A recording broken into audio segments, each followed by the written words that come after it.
Hello दोस्तों, स्वागत है आपका हमारे यूट्यूब चैनल में। जैसा कि आप सभी को विदित होगा कि अभी आगामी जो यूके ट्रिपल एससी और यूके पीएससी के एग्ज़ाम्स होने हैं, खासकर यूके ट्रिपल एससी के, उसके लिए हमने एक सीरीज़ शुरू की थी जिसमें कि हमारी हिंदी चल रही है फ़िलहाल अभी 2-3 दिनों से। और हमने टारगेट रखा है कि जो हमारा मेन टारगेट है वो यह है कि आगामी जो कनिष्ठ सहायक का पेपर होने वाला है आपका 19 जनवरी को, तब तक का उत्तराखंड हिंदी और रीजनिंग के सभी महत्वपूर्ण टॉपिकों को कवर करना, साथ में जीके के भी कुछ महत्वपूर्ण टॉपिक कवर करना, ये हमारा टारगेट है। क्योंकि यहाँ पे जो मेन रोल रहता है वो आपका हिंदी, उत्तराखंड और रीजनिंग का ही रहता है, तो उसी पर हम ज़्यादा फोकस करेंगे। तो आप ही मान के चलिए कि आज तारीख है 21, जब मैं वीडियो अपलोड कर रहा हूँ। आज तारीख है आपकी 21 जब मैं ये वीडियो रिकॉर्ड कर रहा हूँ और आज से आप मान के चलिए कि लगभग 3 महीने का टाइम है आप लोग के पास तैयारी करने के लिए। तो कम ही टाइम है, बहुत ज़्यादा टाइम नहीं है, और ये टाइम कैसे जाएगा पता भी नहीं लगेगा, क्योंकि कुछ दिनों में दिवाली आ जाएगी। फिर उस टाइम पे वैसे तैयारी नहीं होती है, त्यौहार में सब बिजी रहते हैं। तो अभी आप कोशिश कीजिए कि आने वाले 7-8 दिन के अंदर ज़्यादा से ज़्यादा कोशिश कीजिए कि अपना खासकर एक सब्जेक्ट तो कंप्लीट हो ही जाए। खासकर जैसे हिंदी है, तो हिंदी एक बार पूरा का पूरा हो जाए, जिससे कि आपका फिर दिवाली के बाद केवल उत्तराखंड, रीजनिंग और जीके वाला पोर्शन रह जाएगा। 20 नंबर का पोर्शन आपका एटलीस्ट तब तक का कवर हो चुका होगा। तो आइए शुरू करते हैं। कल हमने देख लिया था स्वर के बारे में, देख लिया था हिंदी में स्वरों की संख्या कितनी होती है, संस्कृत भाषा में स्वरों के प्रकार क्या हैं, हिंदी में स्वरों के प्रकार, इनके बारे में देखा था। थोड़ा बहुत अयोगवाह के बारे में पढ़ा था। आज हमारा जो टॉपिक था वो था स्वरों के प्रकार के बारे में, स्वरों का वर्गीकरण, कि कितने प्रकार से हम स्वरों का वर्गीकरण कर सकते हैं। तो स्वरों के वर्गीकरण का मुख्यतः यहाँ पर 6 आधार लिए हमने। मैंने ये जो नोट्स प्रिपेयर कर रखे हैं ये पूरे एनसीईआरटी और स्टैंडर्ड बुक से कर रखे हैं, तो आपको कहीं भी और किसी और किताब में भागने की ज़रूरत नहीं है। आपका पूरा का पूरा यहाँ से कवर हो जाएगा, जो भी व्याकरण वाला पोर्शन है। ठीक है। तो स्वरों के प्रकार की अगर हम बात करें तो स्वरों के प्रकार को हम बांटते हैं, वर्गीकृत करते हैं 6 प्रकार से। जो इसमें पहला वर्गीकरण का आधार है वो है मात्रा या उच्चारण में लगने वाले समय के आधार पर। तो मात्रा या उच्चारण में लगने वाले समय के आधार पर स्वर 3 प्रकार के होते हैं: ह्रस्व स्वर, दीर्घ स्वर और प्लुत स्वर। ह्रस्व स्वर को ही आप लघु स्वर भी कह सकते हैं, छोटा बोल सकते हैं, एकमात्रिक बोल सकते हैं या मूल स्वर बोल सकते हैं। ठीक है। ह्रस्व के ही पर्यायवाची हैं लघु, छोटा, एकमात्रिक या मूल। तो आपसे ह्रस्व स्वर कहे, लघु स्वर कहे, छोटा स्वर कहे, एकमात्रिक स्वर कहे, मूल स्वर कहे, सब एक ही बात है। दूसरा आता है दीर्घ स्वर। दीर्घ स्वर को आप गुरु बोल सकते हैं, इसका पर्यायवाची है बड़ा स्वर बोल सकते हैं, द्विमात्रिक और संधि स्वर। संधि स्वर इसलिए कहा जाता है क्योंकि संधि में स्वर प्रयुक्त होते हैं। और तीसरा आता है हमारा प्लुत स्वर। ठीक है। अब हम चलते हैं आगे। पहले हम बात करते हैं इसमें ह्रस्व स्वरों की संख्या। तो हिंदी में ह्रस्व स्वरों की संख्या कितनी होती है? तो ह्रस्व स्वरों की संख्या होती है 4। कौन कौन से होते हैं? अ, ई, उ, री। ठीक है। इन्हीं को मूल स्वर भी कहा जाता है। तो कभी पेपर में मूल स्वर करके भी क्वेश्चन बन सकता है कि मूल स्वरों की संख्या हिंदी में कितनी होती है, या ह्रस्व स्वरों की संख्या हिंदी में कितनी होती है। तो आपका आंसर 4 ही होगा। ठीक है। आपको उसका पता होना चाहिए कि ह्रस्व स्वर ही मूल स्वर है, इन्हीं को लघु स्वर भी बोला जाता है। ठीक है। ह्रस्व स्वर को अगर आपको परिभाषित करना हो तो ह्रस्व स्वर को परिभाषित कैसे करेंगे? जिन स्वर वर्णों के उच्चारण में, इन्हें एक मात्रक भी बोला जाता था ना, तो जिन स्वर वर्णों के उच्चारण में एक मात्रा का समय लगता है या सबसे कम समय लगता है उन्हें ह्रस्व स्वर कहते हैं। दूसरा आता है दीर्घ स्वर। दीर्घ स्वर को अगर हमें परिभाषित करना हो तो हम इसे कैसे परिभाषित करेंगे कि जिन स्वर वर्णों के उच्चारण में ह्रस्व स्वर से दुगना समय लगता है, या हम कह सकते हैं कि 2 मात्रा का समय लगता है, उन्हें हम क्या बोलते हैं? दीर्घ स्वर बोलते हैं। तो ह्रस्व स्वरों की संख्या कितनी हो गई थी? 4 हो गई थी मूल स्वरों की, अ, ई, उ, री। इसके अलावा जो हमारे हिंदी के 7 स्वर बच गए हैं, आ, बड़ा ई, बड़ा ऊ, ए, ऐ, ओ, औ, इन्हें हम क्या बोलेंगे? दीर्घ स्वर बोलेंगे। फिर आता है हमारा, इसी में कैटेगरी आती है संयुक्त स्वर करके। तो संयुक्त स्वरों की संख्या हिंदी में कितनी होती है? 4, ये भी ध्यान रखना। और ये 4 कौन कौन से होते हैं? ए, ऐ, ओ, औ। ठीक है। तो ये था हमारा थोड़ा बहुत स्वरों के बारे में परिचय। ठीक। तो मात्रा के आधार पर या बोलने में लगने वाले समय के आधार पर या उच्चारण में लगने वाले समय के आधार पर स्वरों की संख्या कितनी होती है? तो ये होती है तुम्हारी 3: ह्रस्व स्वर, दीर्घ स्वर, ह्रस्व स्वर, दीर्घ स्वर और प्लुत स्वर। ठीक है। ह्रस्व स्वर क्या होता है? जिसमें कि उच्चारण में सबसे कम समय लगता है, या हम कह सकते हैं कि एक मात्रा का समय लगता है, और इनकी संख्या होती है 4: अ, ई, उ, री। इन्हीं को मूल स्वर भी कहते हैं। दूसरा आता है दीर्घ स्वर, जिसमें कि उच्चारण में लगने वाला समय जो होता है तुम्हारा, उसमें उच्चारण में लगने वाला समय ह्रस्व स्वर से दुगना समय लगता है या 2 मात्रा का समय लगता है, उसे हम बोलते हैं दीर्घ स्वर। इनकी संख्या होती है 7: आ, बड़ा ई, बड़ा ऊ, ए, ऐ, ओ, औ। ठीक है। इसी दीर्घ स्वरों में से हम एक कैटेगरी निकाल देते हैं तुम्हारा या संयुक्त स्वर की। ये भी कभी पेपर में पूछा जा सकता है कि हिंदी में संयुक्त स्वरों की संख्या कितनी होती है, तो 4 होती है, ए ऐ ओ औ, ठीक है। और तीसरी जो कैटेगरी आती है मात्रा के आधार पर, वो आती है प्लस स्वर वाली, जिसके उच्चारण में जिन्हें लंबे समय तक का लगातार उच्चारण करना पड़ता है, या जिन स्वर वर्णों के उच्चारण में ह्रस्व स्वर से तिगुना समय लगता है या दीर्घ स्वर से दुगुना समय लगता है, उन्हें हम बोलते हैं प्लस स्वर। इसके बारे में हम आगे पढ़ेंगे, ठीक है।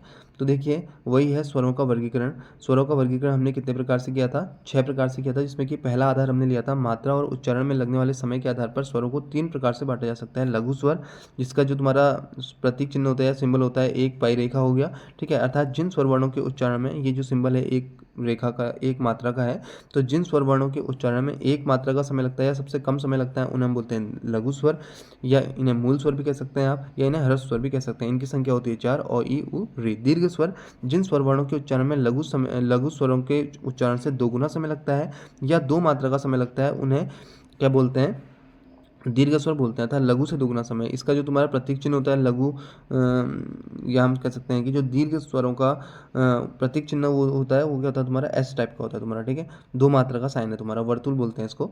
और तीसरा आता है तुम्हारा प्लस स्वर। वे स्वर जिन्हें लंबे समय तक उच्चारित किया जाए, अर्थात जिनमें कि 3 मात्रा या 2 से अधिक मात्रा का समय लगता है, उन्हें बोलते हैं प्लस स्वर। जैसे कि आपने देखा होगा कि संस्कृत के नाटकों में इनका अधिक प्रयोग किया जाता है, जैसे कि हम बोलते हैं ओम। यहाँ पर जो ओम में इस टाइप का 3 लिखा हुआ है, ये 3 मात्रा का साइन को प्रदर्शित कर रहा है, मतलब 3 मात्रा के बोलने में जितना बोला जाएगा उतनी देर तक इसको उच्चारित किया जाएगा, जैसे ओम, इस प्रकार से आप समझ सकते हैं, ठीक है। तो जिन्हें काफ़ी देर तक उच्चारित किया जाए, जैसे कि मैया, इस प्रकार का जो है, जहाँ पर चिन्ह आ रहा है पीछे को और अपूर्ण चिन्ह है, जो काफ़ी देर तक उच्चारित किए जा रहे हैं, तो ये प्लस स्वरों के अंतर्गत आएंगे। अब हम बात करते हैं प्लस स्वरों की संख्या। तो हिंदी में प्लस स्वरों की संख्या कितनी होती है, हिंदी में प्लस स्वरों की संख्या होती है 8, ठीक है, जिसमें कि 1 ह्रस्व स्वर से आता है औ, और 7 दीर्घ के आते हैं, ठीक है। जबकि वहीं अगर क्वेश्चन कभी बन जाए कि मूल व्याकरण में या संस्कृत में प्लस स्वरों की संख्या कितनी होती है, 9 होती है, क्योंकि इसमें री को भी शामिल किया जाता है। तो अब बात ये उठती है कि एक तो हमारा अ आ गया, प्लस स्वरों की संख्या में 8 हो गई हिंदी में, ठीक है, जिसमें कि एक हमने ह्रस्व स्वर या मूल स्वर से अ ले लिया और 7 हमने दीर्घ के ले लिए। तो हमने ह्रस्व स्वर के ई उ री को प्लस स्वर में शामिल क्यों नहीं किया, वो इसलिए शामिल नहीं किया क्योंकि अ को अगर आप देर तक उच्चारित करेंगे तो वो अ ही रहेगा, लेकिन अगर ई को आप देर तक उच्चारित करेंगे तो वो पहले बड़ी ई में कन्वर्ट होता है, जिसको हम ऑलरेडी दीर्घ में ले चुके हैं। और ऊ को आप बड़े ऊ में छोटे ऊ को देर तक उच्चारित अगर आप करते हैं तो पहले वो दीर्घ में कन्वर्ट होगा, दीर्घ में बदलेगा, फिर जाके वो प्लुत होगा। तो हमने दीर्घ को हमने ऑलरेडी इसमें ले रखा है, और री में भी सेम ऐसे ही, इसलिए हम इसको प्लुत में कन्वर्ट नहीं करते हैं, प्लुत में काउंट नहीं करते हैं। अब है दूसरा वर्गीकरण। स्वरों का जो दूसरा वर्गीकरण है वो है ओष्ठ आकृति के आधार पर। ओष्ठ आकृति के आधार पर अगर हम देखें तो ओष्ठ आकृति के आधार पर स्वरों का वर्गीकरण 2 प्रकार से किया जा सकता है। एक होता है वृत्ताकार स्वर या वृत्तमुखी कह सकते हैं, दूसरा होता है अवृत्ताकार या अवृत्तमुखी। वृत्ताकार क्या होता है, जिन स्वर वर्णों के उच्चारण में जो हमारे होंठ होते हैं वो वृत्त के आकार में खुलते हैं, उन्हें वृत्तमुखी कहते हैं। और अवृत्ताकार, और जहाँ पर भी उपसर्ग आएगा उसका अर्थ हमेशा नहीं से होगा। तो जिन स्वर वर्णों के उच्चारण में हमारे जो होंठ होते हैं वृत्त के आकार में नहीं खुलते हैं, उन्हें अवृत्ताकार कहते हैं। इसको याद करना पड़ता है क्योंकि ये पेपर में पूछा जाता है। जैसे वृत्तमुखी स्वर हैं, तो वृत्तमुखी स्वरों की संख्या हिंदी में कितनी होती है, 4 होती है, उ ऊ ओ औ, ठीक है, उ ऊ ओ औ, इनकी संख्या हिंदी में होती है 4। ये जो आ है, जिसको हम अर्धचंद्र बिंदु भी बोलते हैं, इसको आगत स्वर, मेहमान स्वर, विदेशी स्वर, ग्रहित स्वर भी बोला गया है, क्योंकि ये अंग्रेजी भाषा से आया है। तो ये आ जो है ये भी वृत्तमुखी स्वरों के अंतर्गत आता है, लेकिन ये अंग्रेजी या आगत स्वर हम कह सकते हैं, विदेशी मेहमान स्वर है, तो हिंदी में इसको काउंट नहीं करेंगे। लेकिन कभी अगर क्वेश्चन बनता है कि आगत स्वर आ, ये जो है तुम्हारा वृत्तमुखी में आएगा या अवृत्तमुखी में आएगा, तो आपका वृत्तमुखी में आएगा। दूसरा आता है अवृत्तमुखी स्वर। तो अवृत्तमुखी स्वरों की संख्या कितनी हो गई, वृत्तमुखी स्वरों की संख्या थी 4, उ ऊ ओ औ, हिंदी में 4 होती है इनकी संख्या। वहीं अवृत्तमुखी स्वरों की बात करें तो वृत्तमुखी स्वरों को छोड़कर जो हमारे 7 स्वर बच गए हैं वो सभी अवृत्तमुखी में आ जाएंगे, अर्थात अ, आ, ई, ए, ऐ और रे, ठीक है। और आ का हमने देख ही लिया है, आ किस में आता है, हमारा जो अर्धचंद्र बिंदु वाला है ये आता है आपका आगत स्वर, जिसको हम बोलते हैं, जो कि अंग्रेजी भाषा से लिया गया है, विदेशी स्वर, मेहमान स्वर या ग्रहित स्वर, अर्थात जिसे हिंदी वालों ने ग्रहण कर लिया अपने आप में, या अर्धचंद्र बिंदु भी बोलते हैं। तो ये वृत्तमुखी में हम गिनेंगे, ठीक है। अब हम बात करते हैं जीभ की क्रियाशीलता के आधार पर स्वरों का वर्गीकरण। जीभ की क्रियाशीलता के आधार पर अगर हम स्वरों के वर्गीकरण की बात करें तो जीभ की क्रियाशीलता के आधार पर स्वरों को 3 प्रकार से वर्गीकृत किया गया है: अग्र स्वर, मध्य स्वर और पश्च स्वर। अग्र स्वर की बात करें, जिन स्वर वर्णों के उच्चारण में, देखिए, जिन स्वर वर्णों के उच्चारण में जिह्वा का अग्र भाग क्रियाशील रहता है उन्हें अग्र स्वर कहते हैं। जिन स्वर वर्णों के उच्चारण में जिह्वा का मध्य भाग क्रियाशील रहता है उन्हें मध्य स्वर कहते हैं। और जिन स्वर वर्णों के उच्चारण में जिह्वा का पश्च भाग क्रियाशील रहता है उन्हें पश्च स्वर कहते हैं, ठीक है। जिन स्वर वर्णों के उच्चारण में जिह्वा का अग्र भाग क्रियाशील रहेगा उन्हें अग्र स्वर कहेंगे। जिन स्वर वर्णों के उच्चारण में जिह्वा का मध्य भाग क्रियाशील रहेगा उन्हें मध्य स्वर बोलते हैं। और जिन स्वर वर्णों के उच्चारण में जिह्वा का पश्च भाग क्रियाशील रहता है उन्हें पश्च स्वर कहते हैं। तो आपको इसमें केवल एक याद रखना है, बाकी आप आराम से याद कर सकते हो। देखो, आपको याद रखना है मध्य स्वर अ। मध्य स्वर अ अगर आपने याद रख लिया तो उसके अलावा पश्च स्वर में केवल वो वाले आएंगे, आपको याद करने का तरीका बता रहा हूँ मैं केवल। पश्च स्वर में केवल वो वाले आएंगे जिसमें कि आगे से 3 टाइप का बन रहा है। आगे से 3 टाइप का बन रहा है, तो देखिए, आ, देखो 3 टाइप का बन रहा है ना, आगे से ये आ में 3 टाइप का बन रहा है, ऐसी ऊ 3 जैसा बन रहा है, बड़ा ऊ, ओ, औ और अंग्रेजी जो आगे स्वर था आ। तो ये सारे पश्च स्वर में आ गए। और इसके अलावा जो हमारे स्वर बच गए वो किस में आ गए? अग्र स्वर में, अर्थात ई, बड़ा ई, ए, ऐ और री। तो सबसे आसान तरीका है याद करने का, वैसे इंसान भूल जाता है, अगर आप ऐसे याद करेंगे तो आराम से आपको याद हो जाएगा। देखिए, केवल एक स्वर याद रखना है, मध्य स्वर अ होता है। इसके अलावा पश्च स्वर, पश्च स्वर में क्या आ जाएंगे जिसमें आगे से 3 टाइप का बन रहा है, अर्थात आ, ऊ, बड़ा ऊ, ओ, औ और आ। और अग्र स्वर में जो उसके अलावा स्वर हमारे बच गए, अर्थात ई, ए, ऐ और रे, ठीक है। अब चलते हैं आगे।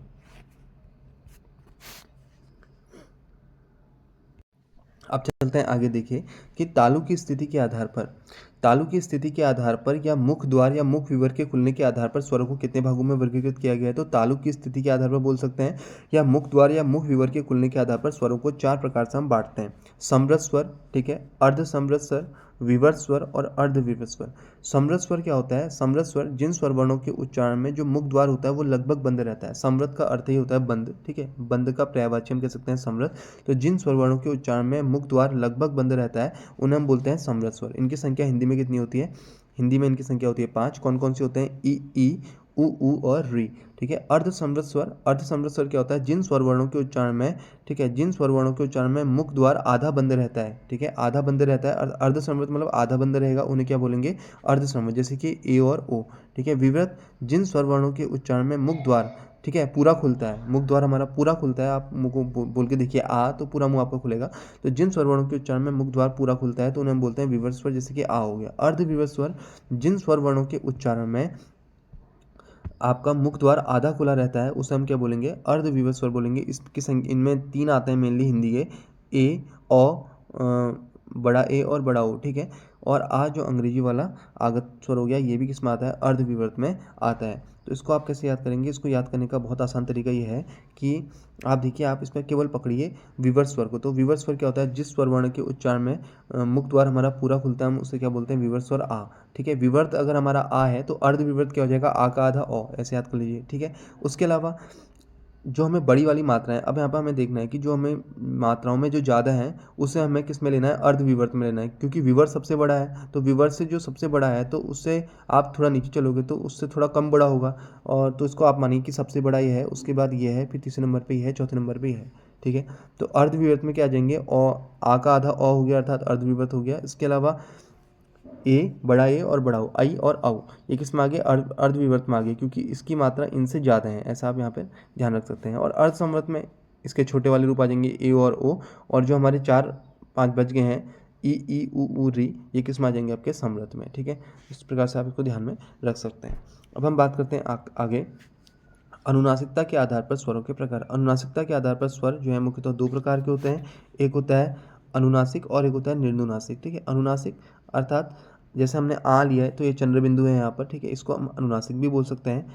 और ये अगर किसी वर्ण के ऊपर खाली एक बिंदा लगा होगा तो उसको हम बोलते हैं अनुस्वार, ये हमने पहले देख ही लिया है।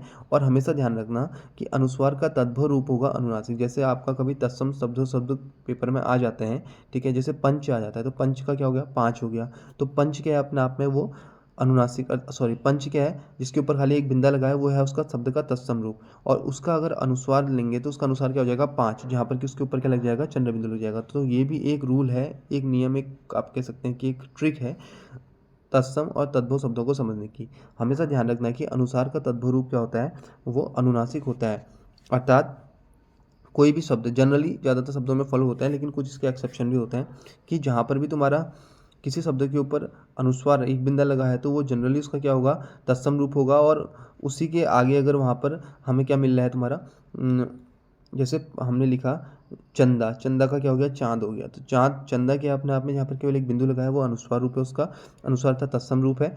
और वहीं अगर हम चांद पढ़ते हैं तो उसके ऊपर क्या लिखा है, अर्धचंद्र बिंदु लिखा है, तो उसका अनुनासिक रूप है। ठीक है, तो ध्यान रखना, ये भी यहाँ से तत्सम तद्भव शब्दों को समझने में मदद करता है। ठीक है, दूसरा आता है तुम्हारा अह अर्थात विसर्ग। किसी भी वर्ण के पीछे लगने वाले दो बिंदुओं को विसर्ग कहा जाता है। हमने देखा था अयोगवाह में, अयोगवाह होते हैं 2 अंक और अह। ठीक है, तो अनुनासिकता के आधार पर स्वर वर्गों का वर्गीकरण कितने प्रकार से किया जा सकता है, 2 प्रकार से। एक हो सकता है निर्नुनासिक और एक होता है अनुनासिक। निर्नुनासिक क्या होता है, निर्धन अनुनासिक, अर्थात जिन स्वर वर्णों के उच्चारण में हवा केवल मुंह से आती है तथा नाक का कोई भी इस्तेमाल नहीं होता है। तो जिन स्वर वर्णों के उच्चारण में हवा केवल मुंह से आती है तो उन्हें हम बोलते हैं क्या, निर्नुनासिक। जैसे अ आ इ उ सामान्य जो हमारे स्वर का उच्चारण होता है। और अनुनासिक क्या होता है, जिन स्वर वर्णों के उच्चारण में हवा नाक और मुंह दोनों से आए तो उन्हें अनुनासिक बोलते हैं। जैसे कि अ आ इ उ तो सबके ऊपर क्या लिख देगा, चंद्र बिंदु लिख जाएगा, तो हम अनुनासिक में काउंट करेंगे। ठीक है, अब हम बात करते हैं आगे। आगे आता है हमारा नेक्स्ट, जो हमारा आखिरी वर्गीकरण इसमें है वो है किसके आधार पर, जाति के आधार पर। तो जाति के आधार पर हमने बांटा है स्वरों को 2 प्रकार से। एक होता है सजातीय स्वर और एक होता है विजातीय स्वर। सजातीय स्वर क्या होता है, अर्थात समान जाति का स्वर, मुख्यतः दीर्घ संधि में इनका प्रयोग होता है तुम्हारा। ठीक है, दीर्घ संधि में मुख्यतः किसका प्रयोग होता है, सजातीय स्वरों का प्रयोग होता है। ये हम आगे भी समझेंगे। तो सजातीय स्वर क्या होते हैं, अर्थात समान जाति का स्वर। ठीक है, जैसे कि अ आ इ उ इसके अंदर हम लेते हैं। ठीक है, दीर्घ संधि में आपने पढ़ा होगा कि जब अ मिलकर आ बन जाता है, आ मिलकर आ बन जाता है, आ मिलकर आ बन जाता है, तो वही दीर्घ संधि की में जो प्रयुक्त स्वर होते हैं हम उन्हें सजातीय स्वरों के अंतर्गत लेते हैं। और विजातीय स्वर अर्थात जो स्वर असमान जाति का होता है। ठीक है, ठीक है, इसके अलावा जितनी भी अन्य संधियां हैं, गुण संधि, वृद्धि संधि, यण संधि, अयादि संधि, इसमें जो भी हमारे स्वर प्रयुक्त होते हैं वो किसके अंतर्गत आते हैं, विजातीय स्वरों में आ जाते हैं। तो ये हो गया जाति के आधार पर स्वरों का वर्गीकरण। ठीक है, तो केवल आपको ये ध्यान रखना है कि जाति के आधार पर स्वरों को 2 प्रकार से बांट सकते हैं हम, सजातीय स्वर और विजातीय स्वर। सजातीय स्वर क्या होता है, जो कि समान जाति के स्वर होते हैं, दीर्घ संधि में मुख्यतः प्रयुक्त होते हैं, जैसे कि अ आ इ उ। ठीक है, और विजातीय स्वर अर्थात जो असमान जाति का स्वर होता है, जैसे कि जो गुण संधि, वृद्धि संधि, यण संधि और अयादि संधि में जो स्वर प्रयुक्त होते हैं वो विजातीय स्वरों के अंतर्गत आते हैं। इसे आगे हम डीप में पढ़ेंगे अच्छे से। ठीक है, फिलहाल इतना देख लीजिए आप अच्छे से। जैसे यहाँ पर एक क्वेश्चन कह रहा है कि दिए गए विकल्प में से विजातीय समूह का चयन कीजिए। तो विजातीय समूह का चयन कीजिए, इस प्रकार से भी क्वेश्चन बनते हैं कभी। तो देखिए, पहला ऑप्शन दे रहा है अ आ, ये तो तुम्हारा क्या हो गया, सजातीय हो गया, हमने देखा था। दूसरा ई सजातीय, उ क्या है, सजातीय। तो अ ए ये कहीं ना कहीं क्या है, विजातीय। तो आपका आंसर क्या हो जाएगा, अ और ए। ठीक है दोस्तों, आज की वीडियो में इतना ही पढ़ते हैं। तो आप भी अपनी स्तर पूरी कोशिश कीजिए, पूरी मेहनत कीजिए कि अपना बेस्ट दे सकें। ठीक है, मैं जल्द से जल्द नया वीडियो अपलोड करके इस चैप्टर को ख़त्म करने की कोशिश करूँगा। और अपना रिव्यू ज़रूर देना कि आपको कैसी लग रही है वीडियो, कितना समझ में आ रहा है। ठीक है, मिलते हैं नेक्स्ट वीडियो में। Thanks for watching this video. धन्यवाद।